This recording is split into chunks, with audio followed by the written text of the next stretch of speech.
Director Prakash Jha की film राजनीति में मनोज बाजपेयी का किरदार वीरेंद्र प्रताप सिंह कहता है, राजनीति में संबंध नहीं समीकरण चलते हैं। बंगाल में संबंध समाप्त हो रहे हैं और नए समीकरण सिर उठा रहे हैं। ममता बनर्जी और उनकी पार्टी तृणमूल कांग्रेस के लिए एक और धक्का देने वाली खबर आई है। खबर है कि टीएमसी के जिन 20 सांसदों ने लोकसभा स्पीकर ओम बिरला को चिट्ठी लिखी थी, उनमें एक नाम सयानी घोष का भी है।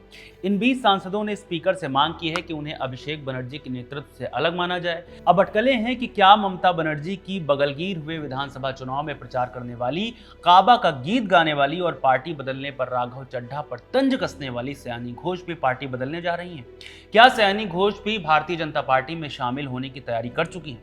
पश्चिम बंगाल विधानसभा चुनाव में भाजपा की जीत हुई, टीएमसी की हार। ममता बनर्जी का निजाम चला गया। नतीजा ये हुआ कि अब पार्टी में उनकी हनक भी जाती दिख रही है। पहले पार्टी के विधायकों ने बगावत की। ममता बनर्जी और उनके भतीजे अभिषेक बनर्जी की मर्जी के खिलाफ जाकर विधानसभा में ऋतव्रत बनर्जी को नेता प्रतिपक्ष चुन लिया गया। इसके बाद पार्टी के एक दशक से ज्यादा वक्त से राज्यसभा सांसद रहे सुखेंदु शेखर रॉय ने सांसदी और पार्टी दोनों से ही इस्तीफा दे दिया। इसके साथ ही टीएमसी की लोकसभा सांसद, पार्टी की फाउंडर मेंबर्स में से एक और ममता बनर्जी की खास मानी जाने वाली काकोली घोष दस्तेदार ने भी पार्टी में बगावत की। सूत्रों के हवाले से खबर आई कि काकोली घोष के नेतृत्व में टीएमसी के 20 लोकसभा सांसदों ने लोकसभा स्पीकर को चिट्ठी लिख दी। अर्जी लगाई है कि संसद में उनके बैठने का इंतजाम टीएमसी सांसदों से अलग किया जाए। लोकसभा में टीएमसी के कुल 28 सांसद हैं। झटके पर झटका देने वाली खबर यह है कि सूत्रों का दावा है कि 20 बागी सांसदों में सयानी घोष का नाम भी है। सयानी जादवपुर लोकसभा सीट से टीएमसी के सांसद हैं। बंगाली फिल्म इंडस्ट्री की मशहूर एक्ट्रेस भी हैं। ममता बनर्जी की युवा महिला ब्रिगेड का हिस्सा मानी जाती हैं, जिसमें महुआ मोइत्रा जैसी सांसद को भी गिना जाता है। किसी भी बड़े प्रोटेस्ट में सयानी घोष ममता बनर्जी के ठीक बगल में नजर आती रही हैं। याद कीजिए पश्चिम बंगाल विधानसभा चुनाव के दौरान क्या हुआ था। चुनाव प्रचार के दौरान हर रैली में सयानी घोष बीजेपी को चैलेंज करती थी।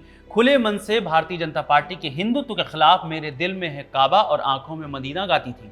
जब सयानी ने एक रैली में मेरे दिल में काबा गाया था तो भाजपा ने उन पर मुस्लिम तुष्टीकरण का आरोप लगाया था। हालांकि बाद में सयानी ने इस बात को लेकर सफाई भी दी थी। जब राज्यसभा सांसद राघव चड्ढा आम आदमी पार्टी छोड़ बीजेपी में शामिल हुए थे, तब सयानी घोष ने उन पर तंज कसा था और कहा था कि मैं कोई चड्ढा नहीं हूं जो चड्ढी बन जाऊं, घोष हमेशा घोष ही रहेगा।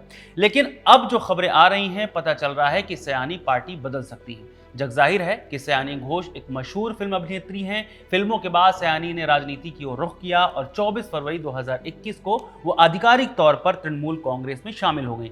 पार्टी ने उन पर भरोसा जताया, उन्हें 2021 के विधानसभा चुनाव में आसनसोल दक्षिण से टिकट दिया, लेकिन वहां उन्हें बीजेपी की अग्निमित्रा पॉल से हार का सामना करना पड़ा। इस हार के बावजूद ममता बनर्जी ने उनका साथ नहीं छोड़ा और उन्हें जून 2021 में टीएमसी की युवा इकाई का अध्यक्ष बना दिया। साल 2024 के लोकसभा चुनाव में सयानी घोष ने शानदार वापसी की और जादवपुर जैसी हाई प्रोफाइल सीट से 2.5 लाख से ज्यादा वोटों के अंतर से बड़ी जीत हासिल की और संसद पहुंची। अब अगर सयानी राजनीति में आई हैं तो विवादों से नाता भी होगा ही। 29 अप्रैल 2026 द संडे गार्जियन में छपी सुमित कुमार की रिपोर्ट के मुताबिक साल 2021 में चुनाव से ठीक पहले उनका एक पुराना ट्वीट वायरल हो गया, जिसमें शिवलिंग को एक आपत्तिजनक स्थिति में दिखाया गया था। इस पर काफी बवाल मचा था और उन पर धार्मिक भावनाओं को आहत करने का आरोप लगा था। हालांकि उन्होंने सफाई दी थी कि उनका अकाउंट हैक हो गया था। इसके बाद त्रिपुरा में प्रचार के दौरान उन पर बीजेपी समर्थकों की भीड़ पर गाड़ी चढ़ाने की कोशिश का आरोप भी लगा था और उन्हें गिरफ्तार भी किया गया था। इतना ही नहीं, पश्चिम बंगाल के चर्चित शिक्षक भर्ती घोटाले में भी ईडी ने उनसे पूछताछ की थी। अब ऐसा लगता है कि साल 2026 में सयानी का पॉलिटिकल करियर एक नया मोड़ लेने वाला है, लेकिन फिलहाल ये खबरें सूत्रों के हवाले से लिखी और बताई गई हैं। सयानी घोष को लेकर के आपको क्या कहना है, कमेंट बॉक्स में हमें जरूर बताइए। इस वीडियो में फिलहाल इतना ही। शुक्रिया।